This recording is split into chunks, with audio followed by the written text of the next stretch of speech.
Thank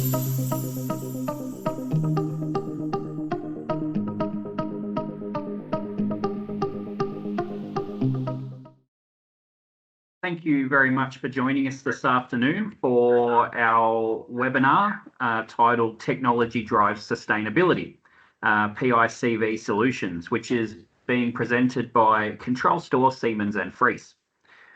With us today is our resident valve solutions experts, Robin Batterson from Siemens and James Reid from Frese.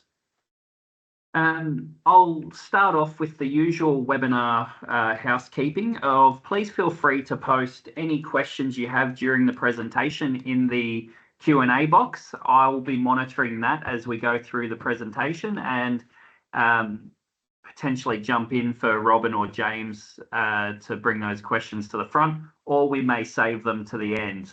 We will have a time for a short Q&A session towards the tail end of the afternoon. We will be recording this webinar and the recording will be made available to all of the attendees via the Microsoft Teams link, or for any people that registered and weren't available this afternoon. But we will also be posting the recording to the Control Store YouTube channel. Our YouTube channel contains other previous webinars and other supplier presentations, including content from Siemens and Frese. But it would also be a great help to us if you could like and subscribe so that as our new content arrives, you'll get a notification. I'm Matthew McDonald, the General Manager of Control Store, and I know I do enjoy bringing new content from our suppliers to our customers and industry contacts. But I'll pass over to Robin now, who will introduce herself and run through our agenda for today. Thanks, Matt, and welcome everyone to our first collaboration with Control Store, our first webinar.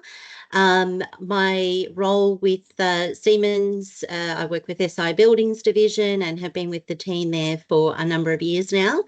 And my role is partner manager for our distribution partners across Australia and New Zealand. So it's a real pleasure to join everyone this afternoon. I'll just turn my camera off now that you've all seen me, and I'll share my screen. And we'll kick off.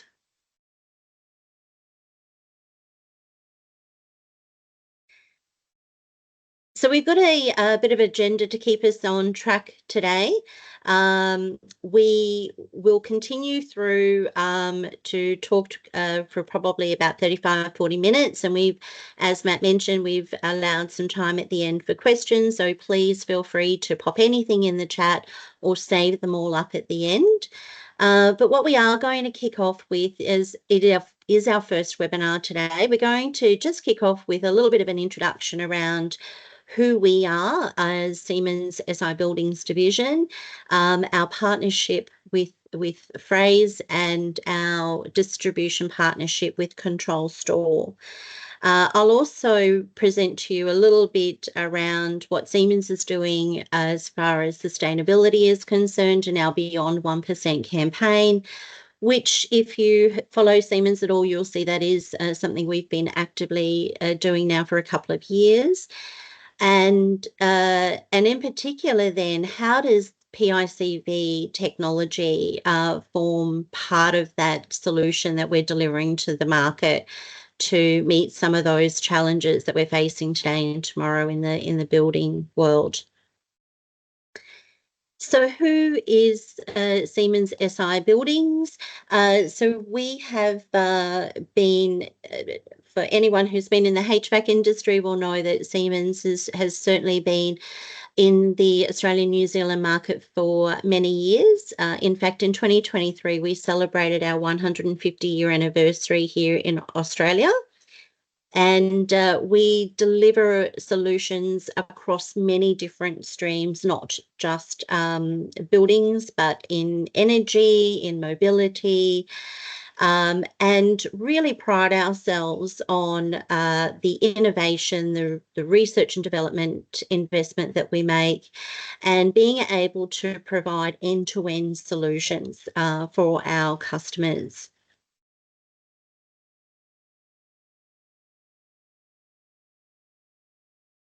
We have a very extensive portfolio in our SI Buildings business, and today we're going to be focusing on PICV technology, which falls under our connected devices portfolio. But as you can see, we are designed to deliver end-to-end solutions across all of automation, fire safety, as well as digital offerings, and plus other parts of the buildings structure that's not listed here, but things like security and lighting controls also. So to introduce you a little bit about the partnership of SI Buildings and Frese. So we have been working together now in the Australian-New Zealand market for a number of years.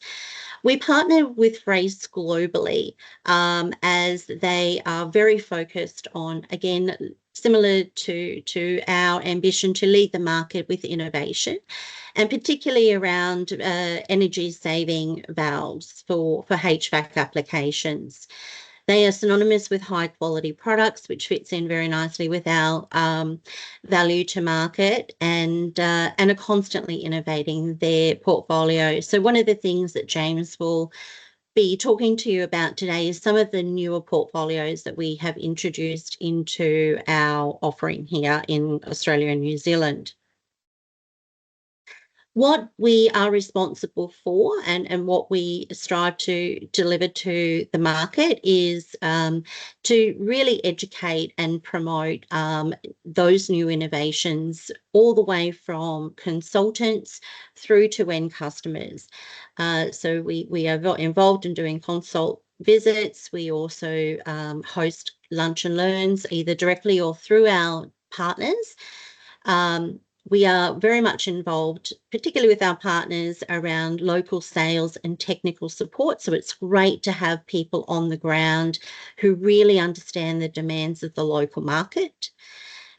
We are strong in offering competitive pricing for strategic projects, and we are very well supported in-house, but also through our partner network, being able to deliver a really excellent service when it comes to having local stock availability and logistics support for any specific project requirements that require international shipments. So we work and collaborate very closely together to deliver that end-to-end service. A little bit about SI Buildings and how we go to market. So today we are here hosted by Control Store, but we certainly do have representation right across Australia and New Zealand. We have a very select number of partners, and I think that's a really important point to make, is that we apart from our direct business, we really value our partner network. We invest in training and certification of our partners so they can best service you. And you can find at any stage any of our partners on our global partner finder. So Siemens being a global company, we are well represented right across the world. A little bit about the Control Store and Siemens partnership, which has been in place now for many years. The Control Store team are regularly trained and accredited by Siemens to distribute our products on our behalf. They are able to offer great value add to the products that we sell with their product selection expertise, but also the pre and post sales support that they can deliver. They have the ability to have coverage right across Australia, which is wonderful, and really pride themselves on their delivery excellence with both their local stock investment, but also a really efficient logistics service. And of course, we're always really proud to work with any Australian owned and operated company. So moving forward to a little bit about the challenges that we are all facing in the buildings industry, and why we are looking at working with technology that actually has a purpose for today and tomorrow. So these are obviously statistics that we're probably all very familiar with as far as the population growth that we are facing, the amount of time that also we all spend in buildings, whether it's living or working in a built environment, and then particularly, of course, the concentration of people in our urban areas. So they're all challenges that all of us are dealing with today. Um, Most importantly, of course, is our global energy usage and how can we become much more efficient in the buildings that we design and we maintain today. So very much a focus on where can we improve that efficiency, and all the way from, data analytics right down to, like we're talking about today, the individual field devices that run our buildings. And of course, with the changes to the global environment, we are certainly looking at needing more cooling solutions in the future. So overall, that's what we do here at SI Buildings. We're very much focused on creating and delivering smart and sustainable buildings with our partners. And that doesn't just include working with companies that deliver smart and sustainable products, but all the way through to being smart in our supply chain and our operations as well. So what are we actually here for today? And that is to talk about specifically around our PICV technology. So this is not a new concept to the market. PICVs have been very prevalent in the market now for some time, and we've been very fortunate to work closely with Frese on some very significant projects across Australia and New Zealand. But why do we see the PICV technology as the way forward? And really, it comes down to that end-to-end efficiency that they deliver, starting obviously at the very beginning with simplified planning, improved installation and commissioning costs and time, and then the ongoing life cycle costs to reduce our energy costs, enhance our comfort levels for the users of our buildings. But also there, as part of life cycle costs, is as well making sure that we're offering very good quality products as well that will last the test of time. So I'm not going to go into too much detail around the technical side of PICVs. Again, you will probably have an understanding of how they work, and I want to leave a lot of that technical speak to James today. But certainly from Siemens' perspective, I mean, the key benefits for us, as mentioned, is around that cost efficiency. Very easy to select from a very comprehensive range of product, but they are very simple from a planning perspective, a selection perspective, and then, as I mentioned before, around that energy efficiency for maintaining those optimum operations. Part of our flexibility with our product, and again, this leads into the work that we do with control store, is that we've developed some really great tools around being able to quickly select our product from just a few basic details from a valve and actuator schedule, such as the flow and the line size. So it's very easy and quick to actually do those very accurate selections, and mentioning before around that ongoing supply and that consistency that a PICV does offer. So for us, it's a very effective product range, one that we value having in our offering.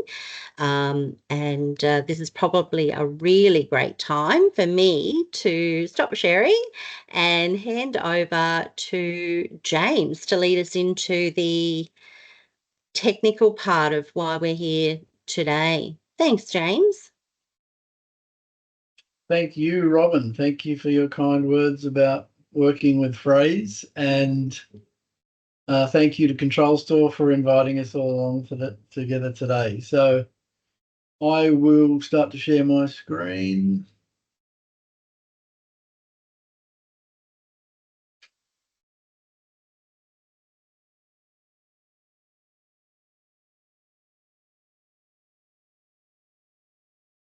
Can someone give me the confirmation you can see that first slide? Yep, we can see it. Thanks, James. Yeah, we can see it, James. Cheers, thank you. Okay, so yes, I have quite a few slides to get through. I want to go into the bit of nitty gritty about the Frese Veriflow PICV or PIBCV. Just very quickly touch on our modular flushing bypass, which goes with the PICV, and probably introduce this new six-way to people. Most of you probably haven't seen this six-way pressure independent control valve before. But if I just touch on this first picture here, and when I talk about Veriflow, it is the same as the Siemens Combi valve that you may or may not be familiar with. But those of you who have used the Siemens Combi, the Veriflow version is the same as this. It looks physically the same, except one of the test plugs is a bit longer. Than the downstream test plug is a bit longer. I'll give you more information about that. But physically, it's hard to tell the difference, except for this longer test plug. And I'll go into more detail about why and how that helps in a minute. But yeah, it just jumped out at me that you probably have seen this and familiar with it. Who are Frese? We are a Danish manufacturer, specialist manufacturer of pressure and flow control valves. We were founded in 1944. We're about 100 kilometres west of Copenhagen. We started manufacturing our first dynamic valve, which was the Frese S1 back in 1988. It was a pressure independent balancing valve. And it's the same conceptual technology that we're still using today. We've just developed it more to suit different markets around the world, whereas originally it was for heating only in Scandinavia. These days it's obviously for chilled and heating water, and some of our biggest markets are Asia Pacific and the Middle East, where we need, of course, a lot of cooling. But yes, if anyone hasn't used Frese and Siemens products, if you were thinking about using them, we haven't just started making these. We are a pioneer and an inventor of this type of technology. And yes, our experience extends back to 1988, and we have supplied upwards of 8 million dynamic valves. When I say dynamic, I've written here PIV, pressure independent valve, or PICV. Dynamic is the same sort of thing, same conceptually as a pressure independent valve or pressure independent control valve. Very briefly, Frese is obviously into buildings products, but we have a foundry also in Denmark, and we have used our successful technology to get into other markets like marine and industry, district energy, so district cooling and district heating. But in marine and industrial, we're using the same sort of valve technology, but using different, like stainless steel bodied valves and marine nickel alloy bronze and special brasses for the marine industry. But we do make a stainless steel PICV, potentially usable. It's crossover of markets, but data centers are often talking about needing stainless steel, either pressure independent flow limiting valves, or pressure independent control valves, and Frese can do stainless steel versions of those. Yes, we have sold about 8 million since 1988, and in Australia and New Zealand around 150,000 since 2010.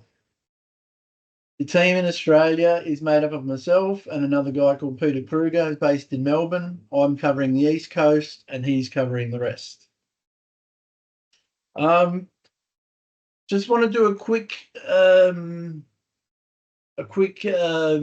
look back on what's been available in the market in terms of Siemens and Frese delivering these Siemens combi valves into the market, and just recap on what you may not know that you've already been getting. I just want to drill down on the patent that we have on these valves, and how the design of the valve has helped make it so successful. But any manufacturer of PICV that came into the market, and certainly when we were promoting it at first, we were talking about the reasons to use PICV were because of we could provide commissioning savings, energy savings, and provide better temperature control. And that was through better authority, because PICV should have control valve authority of 1. But there's so many different brands coming to the market. If we go to an exhibition these days, we could probably see 20 or 30 different PICV brands. But what makes a great PICV that adds real value? They need to be debris resistant. They need to provide a design flow within the advertised tolerance. Many don't. They need to have a good differential pressure control range. So our valves, our PICV can handle up to 800 kPa differential pressure. So that means we can serve the tallest and largest footprint buildings in the world without needing to design in extra plant rooms, etc. Some of our competitors are only able to do the 350 and 400 kPa differential pressure. Proven performance is very important in all markets, especially I've noticed in Australia over the years. No news, bad news travels fast in this industry, and if you have a problem, people find out about it. But fortunately, good news travels probably a bit slower, but if your products work, people keep using them. And this ties in with our subject matter today, Veriflow flow measurement accuracy. So in particular, I'll be talking about that and how the Veriflow, the phrase Veriflow PICV delivers that. This is a picture of our 300 millimeter PICV with a very small actuator. It doesn't need a huge actuator to make it work. But regardless, the point is, regardless of whether it's a Frese Veriflow or the Siemens Combi model that was around before Veriflow, both have this patent called full stroke modulation. And I will just stop the presentation and go into an animation briefly. So bear with me for one moment as I open up the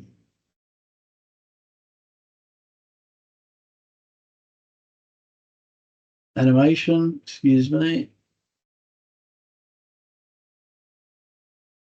Right, so hopefully you can all see that.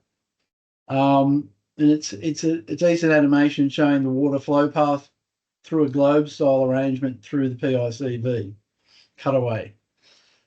The important things that I want to point out is that this full stroke modulation, what does that mean? It means that, well, I'll just explain how the 3 components work, and then I'll come back to the full stroke modulation. So this is, we have a dial on top of each Frese PICV, and when somebody changes that dial setting, they're rotating this radial cup, if you like, to set the design flow of the valve. So that's your balancing or flow setting component. And then when you fit an actuator up here, and actually, sorry, down the bottom here, you can see when I change this opening, of course, it changes the flow rate. When we fit an actuator, we can move and change the voltage. This is what's happening. We're moving that seat up and down, almost to a closed position there. The flow is changing and to almost stopped. So that's how it works. So the actuator is moving the seat up and down axially, and we're setting the flow radially.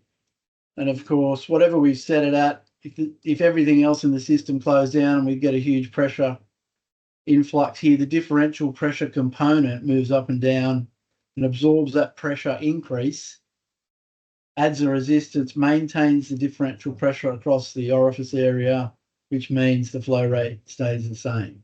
So that's how a good PICV works. Back to this full stroke modulation, what does it mean? It means that we patented this design where we can, doesn't matter if we have a low flow setting or a high flow setting, we always have the same amount of axial movement or modulation. So the way that this design differs from our competitors, whether it be a ball style PICV or a globe style, is that they don't have this radial flow setting. So imagine this was a 20 millimeter valve and you had it set at a high flow setting. When you start modulating, you would have, and with our valve, you would have 5 millimeters of stroke movement to modulate, and so 5 millimeters to modulate 0 to 10 volts across. And even if you had a low flow setting, you would get the same amount of axial movement. What our competitors have had to do, they couldn't copy our patent. They don't have the radial flow setting, they only have axial movement. So most of them only have axial movement. So it means if they have a high flow setting, great, they get 0 to 10 volts across. And we're imagining this is a 20 millimeter valve, again, just for as a reminder, and this valve strokes 5 millimeters. But so they get a good decent flow path. But then if you wanted to set this change the flow rate for an axial style PICV, you're reducing this orifice area, you're closing off the valve. So on a 5 millimeter stroke valve, you might end up with only 0.5 millimeter or 1 millimeter of stroke height to modulate 0 to 10 volts across. So obviously, if that's the case, you're losing a bit of control. You're losing a lot of controllability. You're probably paying for a modulating control valve, but you're getting on-off in that situation. So it's very important to point that out. The other benefit from having such a nice wide open flow path on a PICV is obviously it makes it debris friendly. Some of the PICV designs in the market have lots of small holes here adding up to the same flow rate and same orifice area, but if you have lots of small holes, it can lead to a blockage and not being very debris friendly. I hope that made sense and it was all very clear. If there's any questions, please put them in the chat and we'll address them at the end. Just go back to the presentation. So yeah, that's what full stroke modulation means.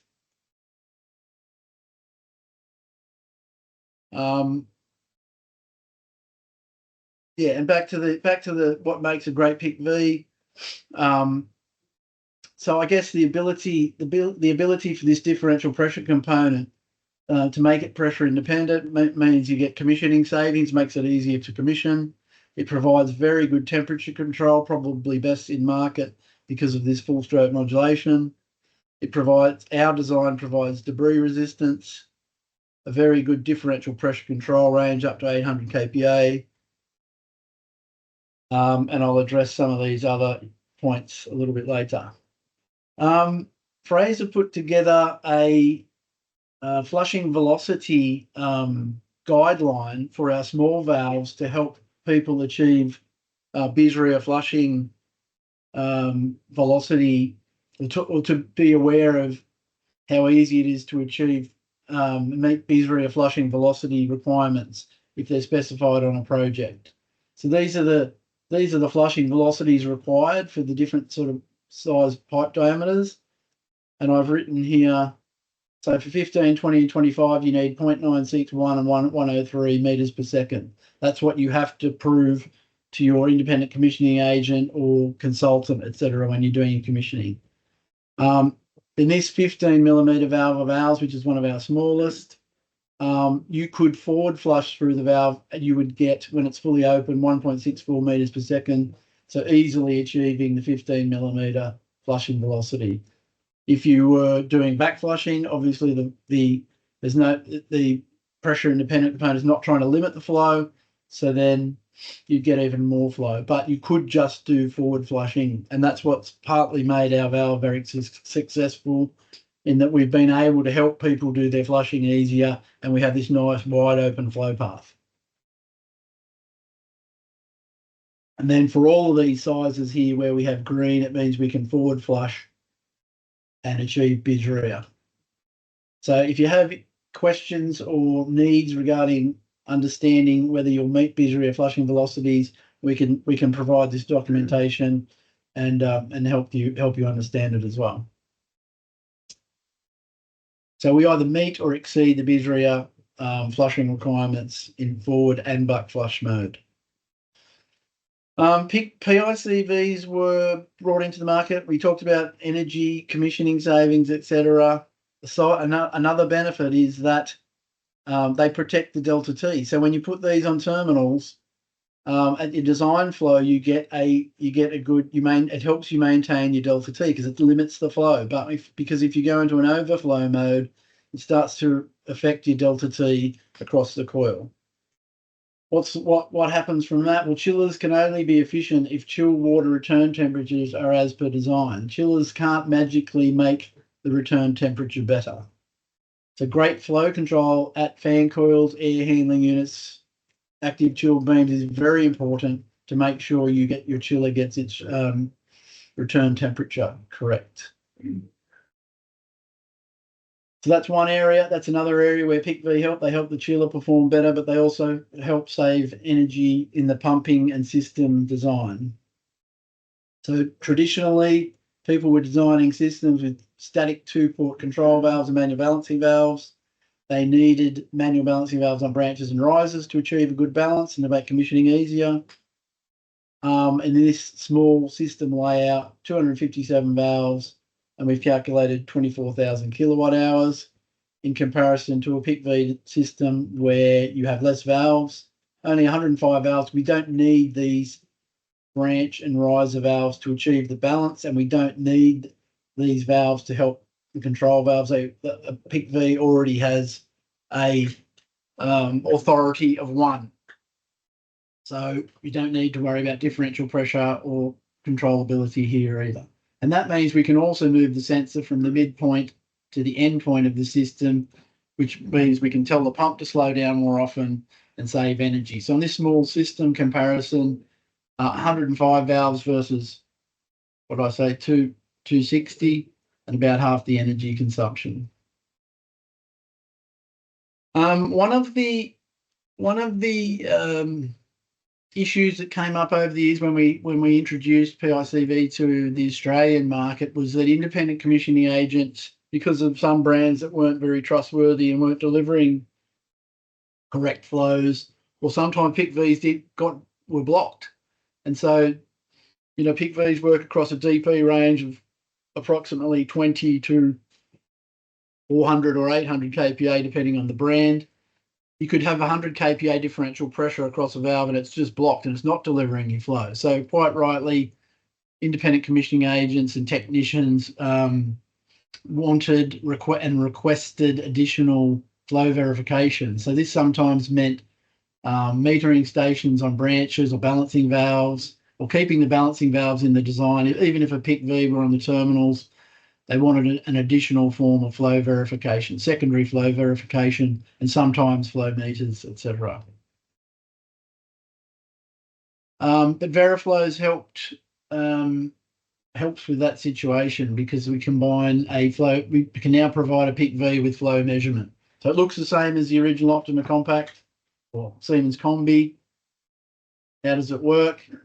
It has a special test plug where we're going to rotate where the pressure is being measured across the PICV.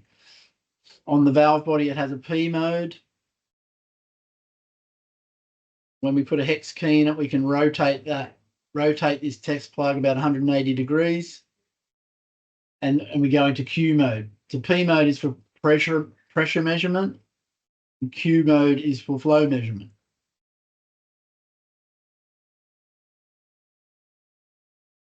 What's actually happening with all this? Conventional PICVs measure the DP only from P1 to P3, so from here to here. P1, P3, P1 to P3 is a differential pressure measurement only. It is not flow measurement, no matter what the brand. P1 to P3 is great for setting the pump speed and differential pressure. So this valve's at your index point is perfect.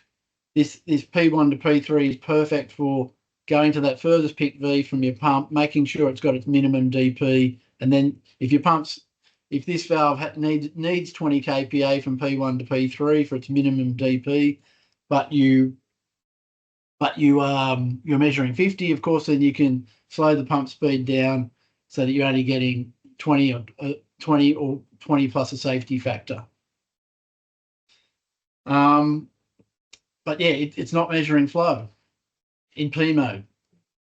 And that's what standard PICV, they only have P mode. Now with the Veriflow, it means when we rotate this test plug, we're changing out from P1 measurement to P3 here into P2.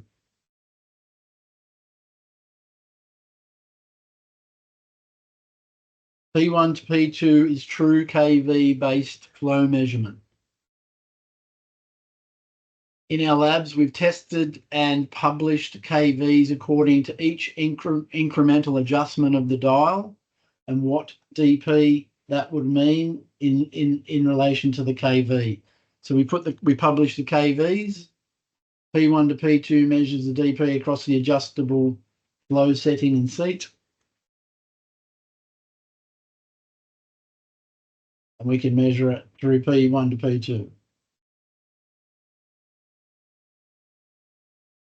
If we're looking at one of our sizing sheets and picking a valve to suit a flow rate, if we needed 0.188 here, we would set the valve at setting 0.2. And then we would look at the minimum DP, which is P1 to P3.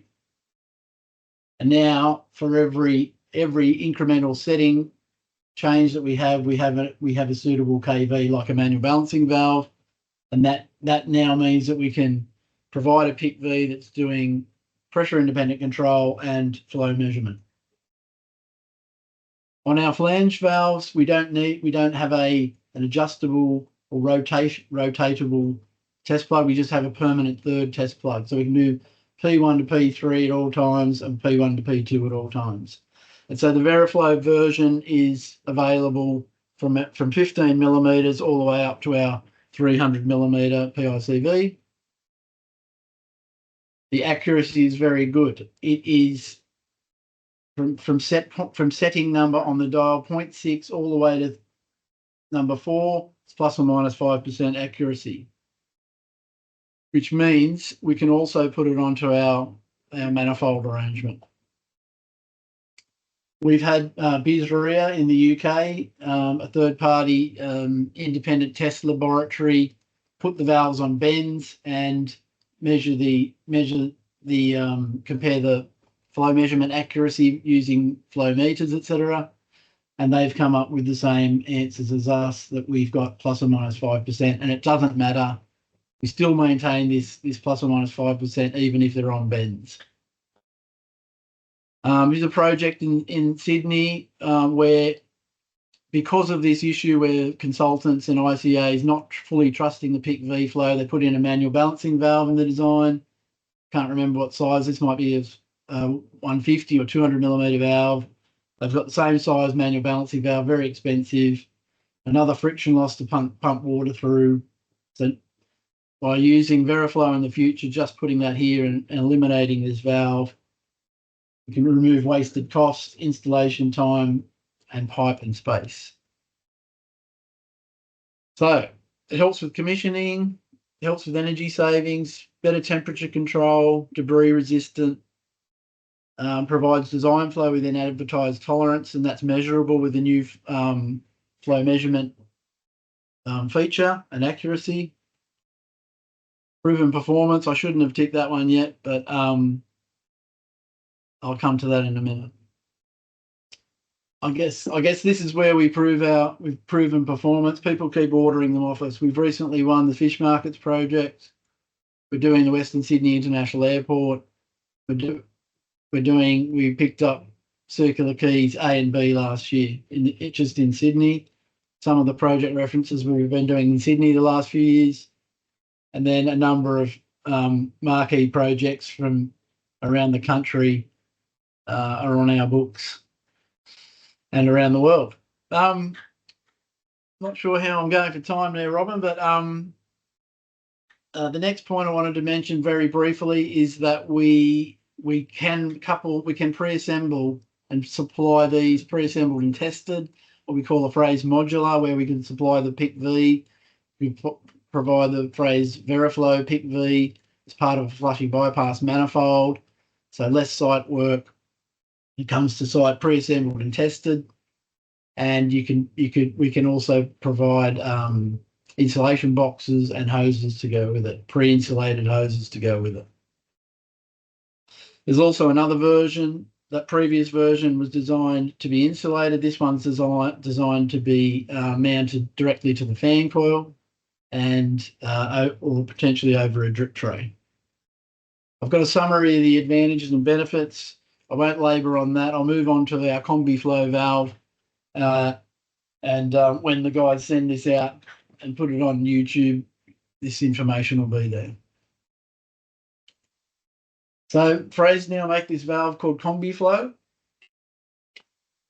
It's the only 6-way pressure independent control valve in the market. Why is it coming into the market? Well, most systems are having a control valve for chilled water and heating water and running 4 pipes into a space. What if we could do one valve with cooling coming in one side and heating coming the other, and then seasonally changing it over so that you only have cooling going into the coil in summer and heating in winter, etc. But so the 6-way can be used now to control both chilled and heating water into a fan coil or chilled beam. In Europe, we're seeing regulations slowly force heating temperatures down. So fan coil units must get bigger to be efficient.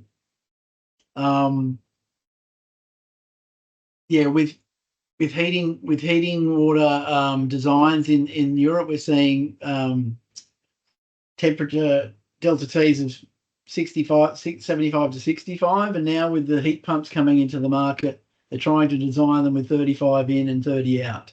So that means the heating coil power drops from 9 kilowatts to 2.2. So a much larger heating coil is required. And this is another reason why if a much larger heating coil is needed to maintain the power, fan coils must increase either in size or switch to one coil. Heating flows are often similar in that situation to chilled water, so it's a perfect scenario for a CombiFlow 6-way type of arrangement. And we have quite a few references already in Germany. In Germany, there's been a big uptake of these. We've got some pictures from some of the sites. In a little bit more detail, you always have the chilled water on one side and the heating on the other.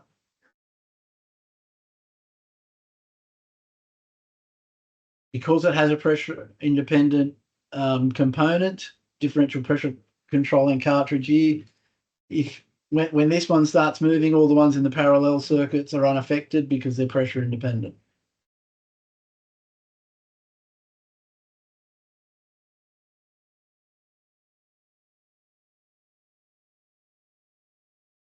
Yeah, there's a differential pressure cartridge inside. The difference between this 6-way valve is that it's pressure independent. Most of the others in the market either needed or a 6-way valve with manual balancing valves or 6-way valves with pressure independent control valves. And in that scenario, you would need 2 BMS points. This one only needs one. So one valve to install, one actuator, one data point versus 2 valves and 2 data points at best.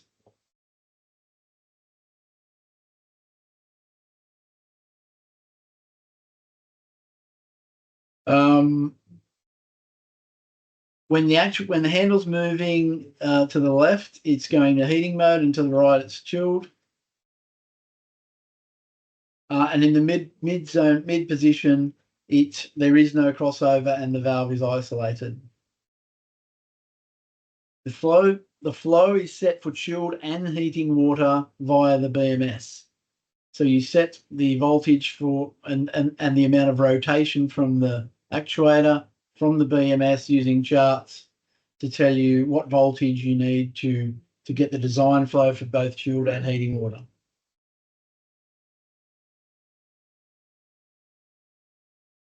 There's 3 sizes in the range: 15 low flow, 15 and 20, but we can put 25mm fittings with these. We could 15 or 20 with these. The flow ranges, only for flow range, we don't have to worry about authority or KV calculations. The flow ranges are 0.08 to 0.23 for the small valve, up to 0.33 for the standard 15, and all the way up to 1.18 for the 20mm, which means that we can offer valves with really high flow rates compared to our competitors that might need to offer larger valves.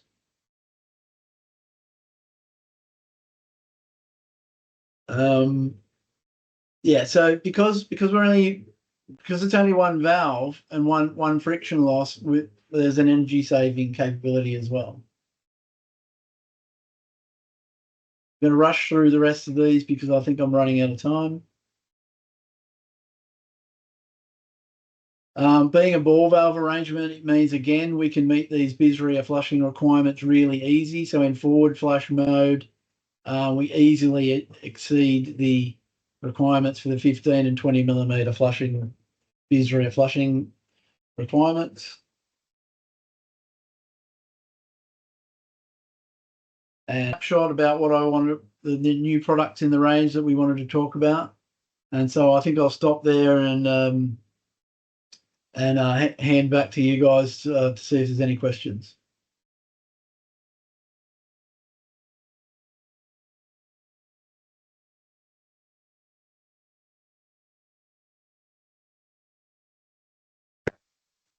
Well, thank you very much, James and Robin.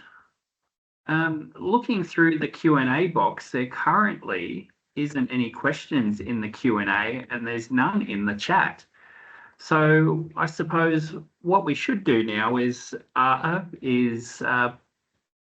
the floor to our attendees, and if any want to join in with some voice questions now, now's the time. If you want to use the raise the hand function on the top row, or unmute your mic.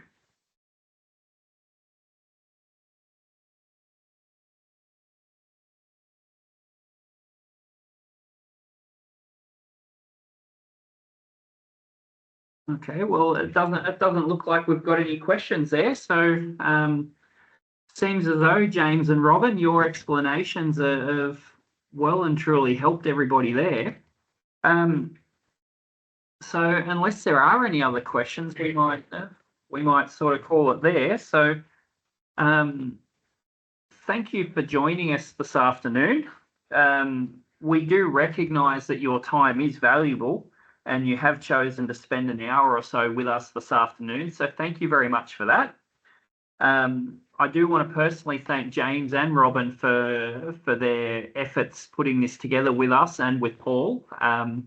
And thank you very much for presenting for us today. It is always an interesting topic, the pressure independent control valves discussion. I do just want to just mention that if anyone does have any projects that they've got coming up and want help with the technical on specifying, working out whether the Frese solution would actually work, and even doing the cost comparisons like James has done on another project, please feel free to reach out. We will quite happily do a Teams meeting, jump in the car, jump on a plane if the opportunity's there. But I suppose I just want to articulate, please feel free to reach out. We are interested in helping each and every one of you. Thank you very much, everybody. Hopefully you all have an enjoyable afternoon.